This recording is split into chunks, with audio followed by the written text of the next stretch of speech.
ST. ಸೋಮಶೇಖರ್ರ ಹೇಳಿಕೆಗೆ ಎಚ್.ಡಿ.ಕೆ counter ಕೊಟ್ಟಿದ್ದಾರೆ. ಕಾಂಗ್ರೆಸ್ನಲ್ಲಿ ಅಭಿವೃದ್ಧಿ ಆಗ್ತಿಲ್ಲ ಅಂತ ಬಿಜೆಪಿಗೆ ಬಂದ್ರು. ಸೋಮಶೇಖರ್ ಅಭಿವೃದ್ಧಿ ಪರ ನಮ್ಮ ಮತ ಅಂತ ಹೇಳ್ತಾ ಇದ್ದಾರೆ.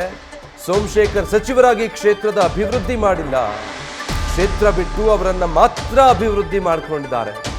ಅವರನ್ನ ಮಾತ್ರ ಅಭಿವೃದ್ಧಿ ಮಾಡಿಕೊಂಡು ಕ್ಷೇತ್ರವನ್ನ ಅವರು ಅಭಿವೃದ್ಧಿ ಮಾಡಿಲ್ಲ ಅಂತ ವಿಧಾನಸೌಧದಲ್ಲಿ ಮಾಜಿ ಸಿಎಂ ಕುಮಾರಸ್ವಾಮಿ ವಾಗ್ದಾಳಿ ನಡೆಸಿದ್ದಾರೆ. ಸರ್ಕಾರದಲ್ಲಿ ಮಂತ್ರಿಗಳಾಗಿ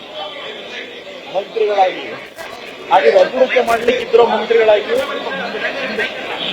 ಯಶವಂತಪುರ ಕ್ಷೇತ್ರದ ಶಾಸಕರಾಗಿ ಬಿಜೆಪಿಯ ಸರ್ಕಾರದಲ್ಲಿ 3 ಅವಧಿ 3 ವರ್ಷಕ್ಕೆ ಮಂತ್ರಿಗಳಾಗಿ ಕೆಲಸ ಮಾಡಿದ್ದಾರೆ ಅಲ್ವೇ.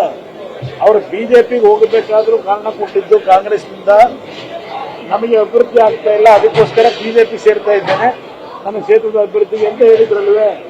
3 ವರ್ಷ ಮಂತ್ರಿಗಳಾಗಿ ಎಲ್ಲಾ ರೀತಿಯ ಅಭಿವೃದ್ಧಿಯ ಒಂದು ಕಾರ್ಯಕ್ರಮಗಳನ್ನ ಯಡಿಯೂರಪ್ಪನವರು ಬೊಮ್ಮಾಯಿಯವರು ಮುಖ್ಯಮಂತ್ರಿಗಳಿದ್ದಾಗ ಯಥೇಚ್ಛವಾಗಿ ಪಡೆದು ಆಗಿದ್ರೆ ಅವರ ಅಭಿವೃದ್ಧಿ ಮಾಡ್ಕೊಂಡಿದ್ದಾರೆ ಹೊರತು ಆ ಕ್ಷೇತ್ರದ ಅಭಿವೃದ್ಧಿ ಆಗಿಲ್ಲ ಅಂತಕ್ಕಂಥದ್ದು ಅವ್ರು ಮಾತನಾಡ್ತಾ ಇಲ್ವೇ. ಅವ್ರು ಹೇಳ್ತಕ್ಕಂಥದ್ದು ಅದಕ್ಕಿಂತ ಇನ್ನೇನು ಚರ್ಚೆ ಮಾಡಬೇಕು, ಬನ್ನಿ ಅದ್ರ ಬಗ್ಗೆ. ಒಟ್ಟಾರೆಯಾಗಿ ನಿಮ್ಮ ಅಭ್ಯರ್ಥಿ ಕುಪೇಂದ್ರ ರೆಡ್ಡಿ ಅವರು ಇದ್ದಾರೆ. ಈಗ ನಾನು ಕಾಂಗ್ರೆಸ್ನ ನಾಯಕರುಗಳ ಹೇಳಿಕೆಗಳನ್ನು ಗಮನಿಸ್ತಾ ಇದ್ದೇನೆ. ಅದೇನೋ ಆಮಿಷಗಳನ್ನು ಒಡ್ಡಿದ್ರು, ಧಮಕಿ ಹಾಕಿದ್ರು, ಇದೆಲ್ಲವನ್ನ ಅವರೇನು ಹೇಳ್ತಾ ಇದ್ದಾರೆ.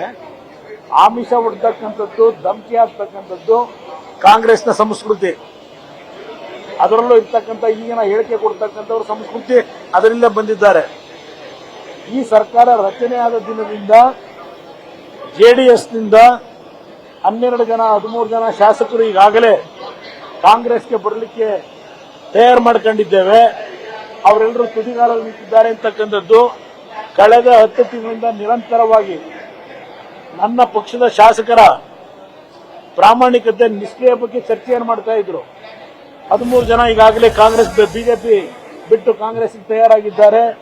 ನಮ್ಮ ಶಾಸಕರುಗಳಿಗೆ 12 ಈಗಾಗಲೇ ನಂಬರ್ ಆಗಿದೆ. ನೀವು ಬಂದರು 13ನೇ ಅವರು, ಯಾವಾಗ ತೀರ್ಮಾನ ಮಾಡ್ತೀರಿ ಅಂತೇಳಿ ಪ್ರತಿದಿನ ಅಭಿವೃದ್ಧಿ ಕಾರ್ಯಕ್ರಮಗಳಿಗೆ ಹಣ ಕೊಡ್ತೀವಿ ಅಂತ ಹೇಳಿ ಅವರ ಮೇಲೆ ಆಮಿಷ ಹೊಡ್ತಂತ ಕೆಲಸಗಳೇನು ನಡೀತು. ಅದರಲ್ಲಿ ಎಷ್ಟೇ ತಮ್ಮ ಮತ ಯಾರು? ಯಾಕಂದ್ರೆ ಆತ್ಮಸಾಕ್ಷಿ ಮತ. ಆತ್ಮಸಾಕ್ಷಿ ಮತ ಯಾರಿಗೆ ಸರ್? ಆತ್ಮಸಾಕ್ಷಿ ಮತ ಯಾರಿಗೆ? ಎಲ್ಲ ಇಲ್ಲಿ ಹೇಳಕ್ಕಾಗಲ್ಲ ರೀ. ಯಾಕಕ್ಕಿಂತ ಮುಂಚೆ ಯಾಕೆ ಎಸ್.ಟಿ. ಸೋಮಶೇಖರ್ ಮನಸ್ಸು ಬದಲಾಗ್ತಿದೆಯಾ? ಆತ್ಮಸಾಕ್ಷಿ ನೀವು ದಾರಿ ಬಿಡೋದು, ನಾನು ವೋಟ್ ಮಾಡೋ ಗಂಟ ಹೇಳ್ತೇವೆ. ಅದನ್ನೇ ಹೇಳ್ತಾ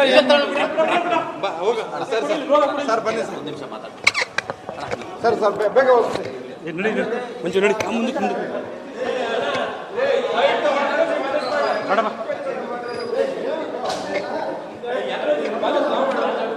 ಬೈಲ್ ಬೈ.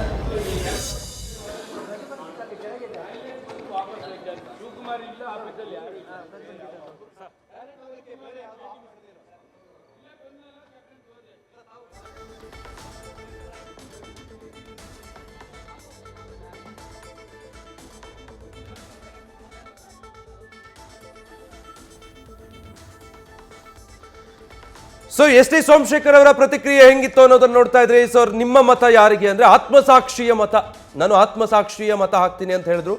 ಹೆಚ್ಚಿಗೆ ಅವರನ್ನು ಪ್ರಶ್ನೆ ಮಾಡಿದಾಗ ಸದ್ಯಕ್ಕೇನು ಹೇಳಕ್ಕಾಗಲ್ಲ, ಮತದಾನ ಆಗ್ಲಿ ಆಮೇಲೆ ಮಾತಾಡ್ತೀನಿ ಅನ್ನೋ ಅರ್ಥದಲ್ಲಿತ್ತು ಅವ್ರ ಧಾಟಿ, ಮಾತಾಡಿದಂಥ ರೀತಿ.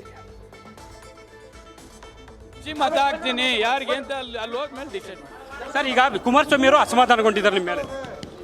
ಯಾರಾದ್ರೂ ಅಸಮಾಧಾನ, ಅವ್ರ ಅಸಮಾಧಾನ ಆದ್ರೆ ನನಗೇನು ಹಾಕ್ಬೇಕು? ಅದು ಏನು ಅವ್ರಿಗೆ ಹಾಕ್ಬೇಕು ಅಂತ ಏನಾರು ಇದೆಯಾ? ಯಾರು ಅಸಮಾಧಾನ ಆದ್ರೆ ನನಗೆ ಯಾಕೆ ಹೇಳ್ತೀರಿ? ಅಸಮಾಧಾನ ಆದ್ರೆ ಅವ್ರ ಮನೇಲಿ ಇರ್ತಾರೆ. ಸರ್, ಆತ್ಮಸಾಕ್ಷಿ ಮತಗಳು ಅಂತ ಹೇಳ್ತಿದ್ರ, ಈ ತರ ವ್ಯಾಖ್ಯಾನ ಮಾಡ್ತಾ ಇದ್ದಾರೆ. ಆತ್ಮಸಾಕ್ಷಿ ಮತ ಅಂತ ಅವರೇ ಹೇಳಿರೋದು, ಆತ್ಮಸಾಕ್ಷಿ ಮತ ಹಾಕ್ತಾರೆ ಅಂತ ಹೇಳಿ. ನೀವು ಕಾಂಗ್ರೆಸ್ ಶಾಸಕಾಂಗ ಸಭೆಗೆ ಹೋಗಿದ್ರೆ ಸರ್? ಕಾಂಗ್ರೆಸ್ ಶಾಸಕಾಂಗ ಸಭೆಗೆ ನಾನು ಯಾಕ್ರಿ ಹೋಗ್ಲಿ? ಹೋಟೆಲ್ಗೆ ಹೋಗಿದ್ರೆ ಸರ್? 100% ಕಾಂಗ್ರೆಸ್ ಶಾಸಕಾಂಗ ಸಭೆಗೆ ನಾನು ಹೋಗ್ಲಿಲ್ಲ. ಆಯ್ತಾ, ನನಗೆ ಆತ್ಮಸಾಕ್ಷಿ ಏನಿರ್ತದೆ ಅದಕ್ಕೆ ಆಗ್ತದೆ. ನಿಮ್ಮ ನಡೆ ಸಾಕಷ್ಟು ಕುತೂಹಲ ಇದೆ ಸರ್. ಕೆಲವೇ ಕ್ಷಣಗಳಲ್ಲಿ ತೆರೆ ಬೀಳುತ್ತೆ ನಿಮ್ಮ ಇದಕ್ಕೆ. ಅಲ್ಲಿ ಆತ್ಮಸಾಕ್ಷಿಯಲ್ಲಿ ಓಟ್ ಆದ್ಮೇಲೆ ನಿಮ್ಗೆ ಗೊತ್ತಾಗ್ತದೆ ಯಾರಿಗೆ ಹಾಕ್ತಾರೆ ಅಂತೇಳಿ ಸಿಎಂ ಡಿಸಿಎಂ ಕೂಡ ನಿಮ್ ಜೊತೆ ಮಾತಾಡಿದ್ದಾರೆ ಅಂತಂದ್ರು ಸರ್. ಶಿವಕುಮಾರ್ ಇಲ್ಲ, ಶಿವಕುಮಾರ್ ನೋಡಿ ನೋಡಿ ಇದಿಷ್ಟು ಕೂಡ ಎಸ್ ಟಿ ಸೋಮಶೇಖರ್ ಅವರ ಸ್ಪಷ್ಟವಾದ ಮಾತುಗಳು. ಕ್ಯಾಮ್ರಾ ಪರ್ಸನ್ ಮಂಜುನಾಥ್ ಜೊತೆ ಹರೀಶ್ ಕಕ್ಕೋಳಿ. ಆಯ್ತಾ, ಕುಮಾರಸ್ವಾಮಿ ಅವರ ಹೇಳಿಕೆಗೆ ಸಂಬಂಧಪಟ್ಟ ಹಾಗೆ ಕೂಡ ಅವರು ರಿಯಾಕ್ಟ್ ಮಾಡಿದ್ರು. ಅವರಿಗೆ ಅಸಮಾಧಾನ ಇದ್ರೆ ನಾನೇನ್ ಮಾಡ್ಲಿ? ನನ್ನ ಆತ್ಮಸಾಕ್ಷಿ ಮತ, ನನ್ನ ಆತ್ಮಸಾಕ್ಷಿ ಏನ್ ಹೇಳುತ್ತೆ, ಯಾರಿಗೆ ಮತ ಹಾಕಬೇಕು ಅನ್ಸುತ್ತೆ ಅಥವಾ ಅಭಿವೃದ್ಧಿಗೆ ನನ್ನ ಮತ ಹಾಕಬೇಕು ಅನ್ಸುತ್ತೆ, ನನ್ನ ಆತ್ಮಸಾಕ್ಷಿ ಏನು ಹೇಳುತ್ತೋ ಅದನ್ನು ನಾನು ಮಾಡ್ತೀನಿ. ಸೊ ವೋಟಿಂಗ್ ಆದಮೇಲೆ ನಿಮಗೆ ಗೊತ್ತಾಗುತ್ತೆ, ಅಲ್ಲಿವರೆಗೂ ಕಾದಿರಿ ಸ್ವಲ್ಪ ಅಂತ ಹೇಳಿದ್ರು.